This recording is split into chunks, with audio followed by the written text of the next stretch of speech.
PTI के chairman barrister Gauhar ने कहा है कि आईनी तरामीम के तमाम प्रोसेस को गैर कानूनी समझते हैं, इसलिए सियासी कमेटी ने पार्लिमानी कमेटी के बाइकआउट का फैसला किया है।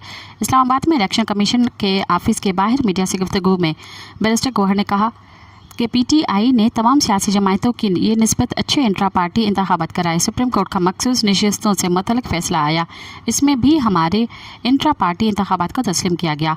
उन्होंने कहा कि आज इलेक्शन कमीशन में पीटीआई इंट्रा पार्टी केस की समाअत थी। हम इलेक्शन कमीशन के दायरे अख्तियार कानूनी सवालात का जवाब दे चुके थे। लाहौर हाईकोर्ट ने इलेक्शन कमीशन को फाइनल ऑर्डर पास करने से रोका हुआ है।